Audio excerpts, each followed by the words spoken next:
Hello guys, हम अपने topic पर चलते हैं। हमने आपको पिछले वीडियो में बताया हम कौन सा टॉपिक पढ़ रहे थे। सीपीसी, ठीक है, प्रोसेस कैलकुलेशन। ठीक है, इसमें हमने आपको पिछले वीडियो में बताया था unit operation and unit process में डिफरेंट क्या होता है। ठीक है, फिर से हम आज इस वीडियो में आपको रिवाइज करा देते हैं कि यूनिट प्रोसेस और यूनिट ऑपरेशन क्या होता है। यूनिट प्रोसेस वह होता है जिसमें कि जो भी किसी भी इंडस्ट्री में फिजिकल स्टेट के साथ साथ किसी भी प्रोसेस में फिजिकल स्टेट के साथ साथ कैचियो केमिकल रिएक्शन हो तो वह क्या कहलाता है, हमारा यूनिट प्रोसेस कहलाता है। और जिसमें केवल फिजिकल स्टेट में चेंजिंग आए वो क्या कहलाएगा, हमारा यूनिट ऑपरेशन कहलाएगा। ठीक है, तो चलिए आज हम पढ़ने वाले हैं material balance of without chemical reaction. इसमें बहुत सारे टॉपिक के बारे में हमें पढ़ना है, स्टडी करना है। ठीक है, उससे पहले हम आपको बताते हैं कि रिएक्टेंट और प्रोडक्ट किसे कहते हैं। इसलिए हम लोग पढ़ रहे हैं तो हमें आगे इसकी जरूरत पड़ेगी कि रिएक्टेंट और प्रोडक्ट क्या होता है। ठीक है,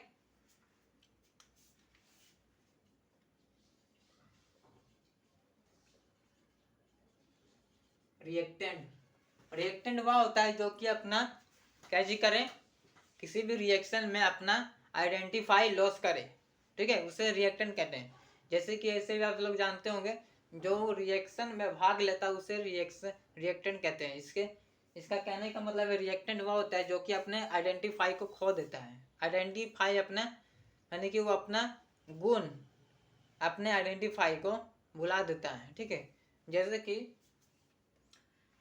इसको बोल सकते हैं आप लोग जो कि किसी भी रिएक्शन में अगर ये भाग लिया, ठीक है, तो वो अपना आइडेंटिफाई लॉस कर दे, उसको क्या बोलते हैं, रिएक्टेंट। इसको हम लैंग्वेज में इस तरह से लिखेंगे,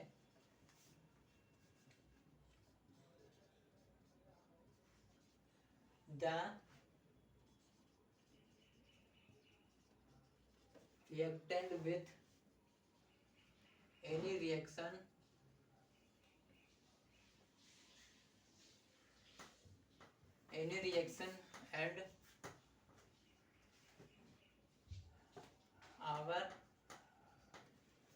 and our identity is losses, that is reactant।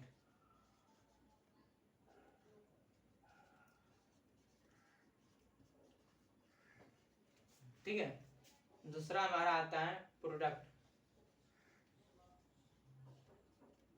Product उसे कहते हैं जो कि द रिएक्शन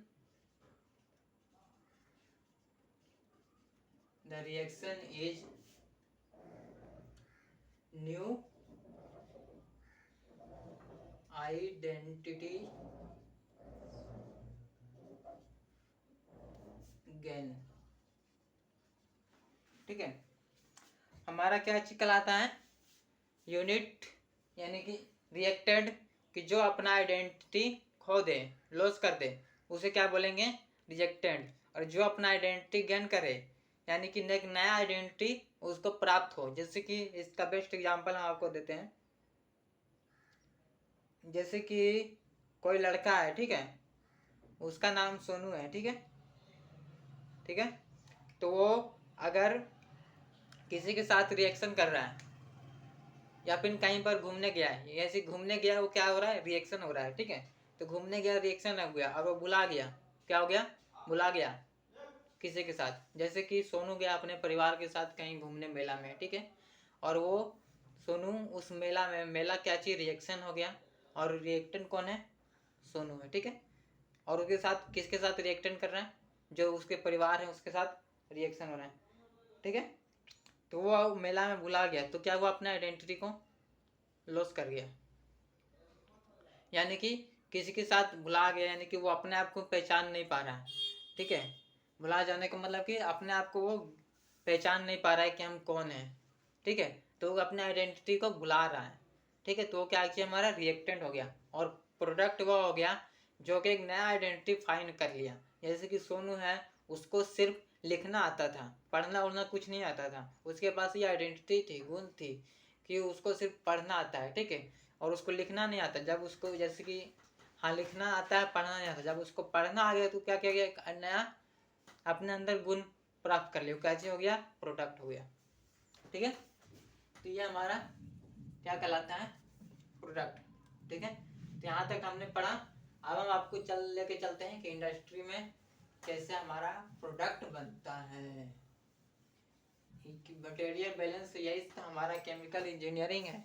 मटेरियल को बैलेंस करना होता है कि हमने कितना रॉ मटेरियल डाला, हमारा जो प्रोडक्ट निकला वो कितना निकला, लॉस हुआ कि हमारा प्रॉफिट हुआ, यही क्या कहलाता है हमारा मटेरियल बैलेंस में। इसी को हम स्टडी करते हैं। ठीक है, तो चलिए, जैसे कि हम किसी इंडस्ट्री में फीड डालें। ठीक है, इंडस्ट्री में फीड डालने का मतलब कि शुगर इंडस्ट्री हो गई, शुगर इंडस्ट्री को ले लो, उसमें हमारा रॉ मटेरियल क्या होगा, गन्ना होगा। ठीक है, रॉ मटेरियल क्या होगा हमारा, गन्ना होगा। तो इससे यहाँ पर हम रॉ मटेरियल लिख देते हैं, गन्ना होना छोड़ दीजिए।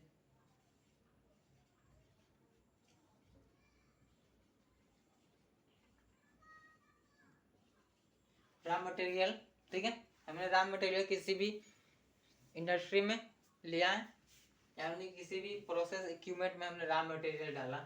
ठीक है, वहाँ से क्या होगा, पहले उसको फ्रेश करेगा, फ्रेश करेगा।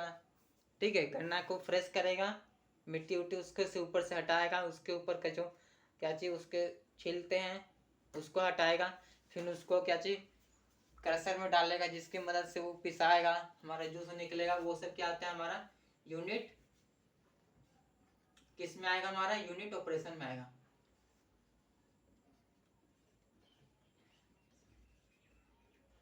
यूनिट ऑपरेशन में आएगा। ठीक है, फिर उसके बाद क्या होगा, वो हमारा जो जूस निकला उसके साथ कुछ कुछ बैक्टीरिया भी आएंगे, उसमें बैक्टीरिया को हटाने के लिए उसमें केमिकल डालेंगे, या फिर हॉट क्या चीज, हॉट वाटर डालेंगे, गर्म पानी डालेंगे, जिससे उसके अंदर का बैक्टीरिया सब खत्म हो जाएगा। और भी कुछ कुछ केमिकल डालने होते हैं शुगर इंडस्ट्री में, तो वो सब जो कि जितने भी केमिकल डाले वो क्या आता है हमारा यूनिट प्रोसेस। ठीक है, यूनिट प्रोसेस के बाद जब हमारा प्रोडक्ट फाइनल डिजायर प्रोडक्ट पर आने वाला होता है, तब क्या कहते हैं, उसको पैकिंग करते हैं, उसको फिर मार्केट में लाते हैं। तो वो सब क्या चीज हो गया हमारा यूनिट ऑपरेशन।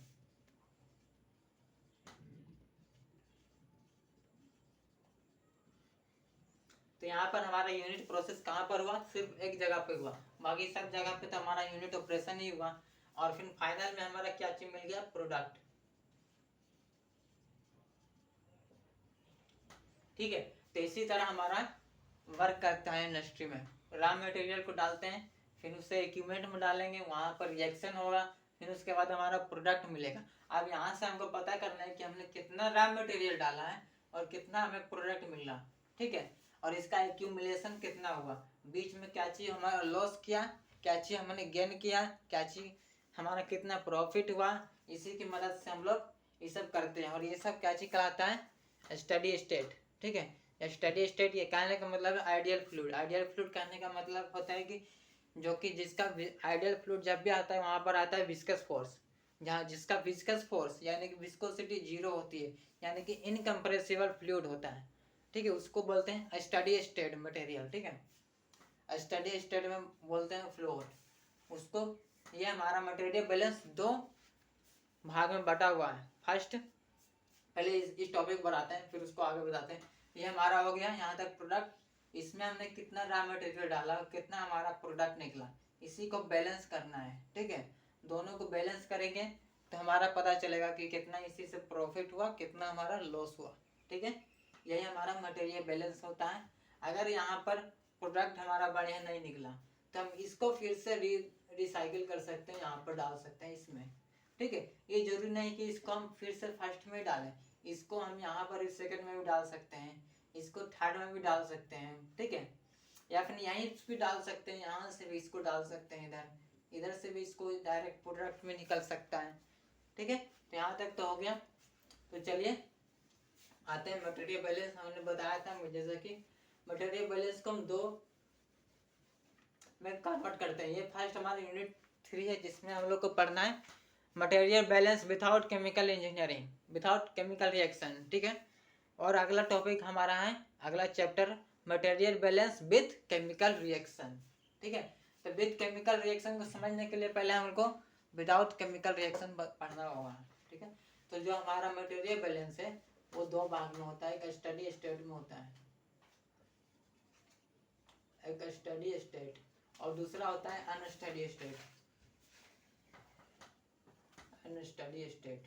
ठीक है, तो अनस्टडी स्टेट और स्टडी स्टेट के कहने का मतलब कि स्टडी स्टेट यानी कि जिसका इनकम्प्रेसिबल फ्लूइड हो। ठीक है, सॉलिड सॉलिड का जैसे कि मिक्सर हो, सॉलिड लिक्विड का मिक्सर हो, उसका हम किसी में डाल रहे हैं तो उसका प्रोडक्ट हमारे क्या निकलेगा। ठीक है, इसमें क्या चाहिए हमारा एक स्टडी स्टेट में हमारा एक्यूमुलेशन क्या होता है, जीरो होता है, और इसमें एक्यूमुलेशन जीरो नहीं होता है। ठीक है,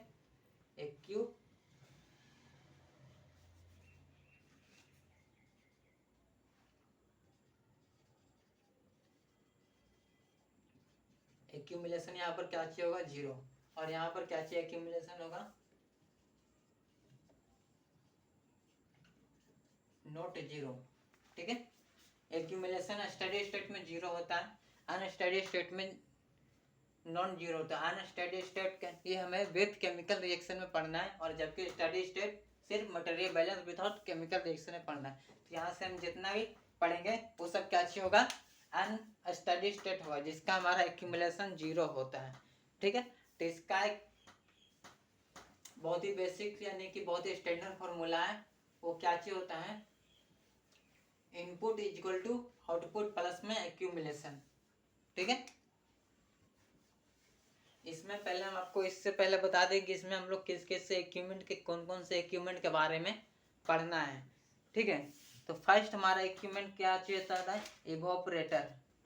फर्स्ट हमारा इक्विपमेंट क्या चाहिए, इवोपरेटर। ठीक है, और सेकंड इक्विपमेंट क्या चाहिए हमारा, ड्रायर। लिख देते हैं, फर्स्ट में हमारा इवोपरेशन,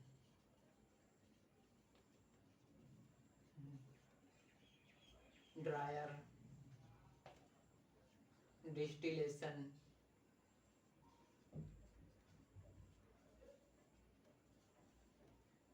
फोर में एब्जॉर्प्शन,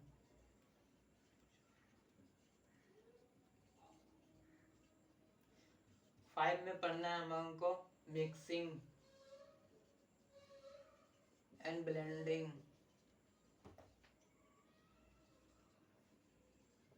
ठीक है, और भी हमें इक्विपमेंट के बारे में पढ़ना है, जैसे कि हो गया evaporator, dryer, distillation, absorption, mixing, blending, ये सब हो गए।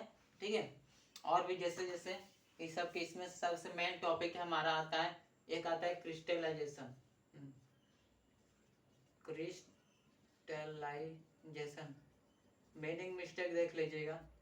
ठीक है, तो इसमें से मेन टॉपिक हमारा क्रिस्टलाइजेशन से क्वेश्चन उठाता है। ठीक है, ये हमारा मेन टॉपिक है। फिर उसके बाद डिस्टिलेशन हो गया, फिर एक इवोपरेशन हो गया, फिर उसके बाद आता है हमारा मिक्सिंग, ब्लेंडिंग। ठीक है, फिर हमारा अब्जॉर्प्शन एंड ड्रायर आता है। ठीक है, तो ये सब इक्विपमेंट के बारे में हम स्टडी करने वाले हैं। ठीक है, तो ये सभी इक्विपमेंट हम आपको अब अगले वीडियो में बताने वाले हैं। वीडियो थोड़ा ज़्यादा ही लॉन्ग हो जाएगा फिर। ठीक है, तो आज हमने इस वीडियो में पढ़ा कि मटेरियल बैलेंस क्या होता है। ठीक है, मटेरियल बैलेंस में किसी किसी प्रोडक्ट हमारा रॉ मटेरियल से प्रोडक्ट बनता है, उसमें क्या चाहिए होता है, स्टडी स्टेट और अनस्टडी स्टेट के बारे में हमने डिस्कस किया। अगले वीडियो में आपको बताने वाले इवोपरेशन के बारे में, इवोपरेशन का इक्विपमेंट क्या चाहिए होता है, इसमें वर्क कैसे करते हैं, इसमें काम कैसे करते हैं। ठीक है, और इसका नंबरिकल भी हम आपको बनाकर बताएंगे। ठीक है, तो आज के वीडियो में इतना ही। Thank you for my channel SKP engineering classes.